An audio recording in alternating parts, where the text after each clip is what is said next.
Hello Commanders, welcome to the command table. My name is Matt and I'm going to be taking you through battles 476 through 480 in the Journey in Traplight's Battle Legion. Before we get to that, if you'd please be so kind as to like, subscribe, and if you want notifications when I drop new videos, be sure to hit that notification bell. Also, if you have any questions or comments, please feel free to leave those below. Alright, battle 476. So for this one, I thought I'd throw in the giant toad. I haven't used that very often, but most of the things here are edible with the exception of the monster hunters. So, and obviously the tree, but just about everything else is edible. I believe that the eternal champions are edible as well. So we have 3 draining spirits tagged on to this giant toad, so everything's going to converge on that. We've got 2 Valkyries and a druid that are going to be applying protective blessings and steady streams of healing to that giant toad, as well as the toad being able to heal itself whenever it eats something. So a lot of heals going on here. The entangling roots are designed to keep things from getting too close to the healers and focused on the giant toad. And then we've got our backup plan with an arcane archer in the back. So that should do fairly well in taking out all these units. We're basically just buying time until towards the end that arcane archer is going to take care of everything for us. So let's go ahead and let it play through. Okay, those draining spirits devour those righteous defenders very quickly. The eternal champions are more likely to be left. The toad has protection power stones, and one of the draining spirits has execute on it, which is helpful for those eternal champions.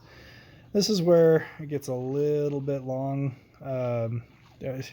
Might do better instead of doing an arcane archer, maybe doing a group of archers. So that's something to consider. If you're doing this yourself, you might want to switch out the arcane archer for regular archers, and it would burn through the druids and the tree a lot faster. Alright, moving on to 477. Okay, so for this one I have a note that what you might want to do is drop one of these draining spirits and put a fortification kind of right in front of that druid, in between it and the entangling roots. And you want to put it just a little bit ahead of the druid, so that if a cannonball does hit that fortification, that it'll stop either right there at it, and you'll still have the druid far enough away to where it won't catch the blast. So that's something that I would recommend as a change to this one. Anyway, you've got 4 cannoneers, you've got 3 molten armors, an ancient tree, a phoenix, and an earth elemental. So there's these 4 units that all do fire damage, which is why I chose the Earth Elemental, because it's immune to burn. The 2 healers and the 3 healers, the 2 Valkyries and the Druid, are going to keep that sustained. And then we've got the archers just to kill everything from a distance when it comes down to that. Okay, so let's go ahead and let it run through. Alright, the archers are going to focus fire some of those molten armors, get them taken care of. Again, the burn is the thing that we were primarily concerned about, and we've mitigated that by using draining spirits, which are immune to everything, and earth elemental, which is immune to almost everything as well. I think the only thing that it doesn't technically list is physical forces, but its mass is large enough to where you see that it hardly does anything. Now you'll notice that this is where a couple cannonballs sneak through and blow up the archers, so it might have been nice to have had fortification there to keep those cannonballs from getting all the way through. I still managed to pull it off, but it was a little dicey. So yeah, feel free to tweak that. There's obviously plenty of ways that it could be improved. Okay, so let's move on to 478. Okay, for this one, there's a lot of mind control in here. All these mind shrooms in the front and the back, 2 mind corruptors, and then we've got a couple of giant toads and a bunch of arcane blades. So what we're going to do is we're going to put our untamed beast right on the front line and make sure that none of our units are in a direct line. We don't want anything on that same latitude with that untamed beast, because it'll target whatever's closest on that latitude. So this is the closest thing on that latitude, so it's going to run after those. And we don't have to worry about any of these mind shrooms because the Untamed Beast is immune to mind control when artifacts are not involved. So we've got the 2 Valkyries that are going to be healing that Untamed Beast while it shreds everything to bits. And then those Mind Corruptors, since they can't target that, they're going to keep moving forward until they can get in range of these Valkyries. But they'll be protected by the Barrier Monk that's tagged to these Crystal Spires. So the Arcane Blades are going to kind of ping-pong back and forth over that Untamed Beast, which is going to put them in range of those Crystal Spires, and just got to let it grind through from there. Okay, and it seems as though the toads do actually stop at the Untamed Beast and try to lick it. Some things they'll just run right past. They'll just keep hopping. It seems to be like earth elementals. They'll just disregard and keep going by. But you'll notice that those Mind Corruptors could not get either of my Valkyries. And the Untamed Beast is going to take care of those first because they're closer, so you usually don't have to worry about them catching your Valkyries. Alright, let's move on to 479. Okay, this one, we're using our delay tactic again. We have units right on the front line, those Wraiths. Let's just mention what we have here. We got a bunch of Arcane Blades, a bunch of Wraiths all the way through, and then 2 Mind Corruptors. So, yeah, big mess of ugly coming at you. But they're right there at that front line, so you can tag Draining Spirits onto them. I've taken the 2 lower level Draining Spirits and tagged them onto one, and put my higher level Draining Spirit and tagged it onto the other. And it's all going to run forward trying to get to the Valkyrie and... not Valkyrie, excuse me. The Arcane Archer and the Ember Fiend.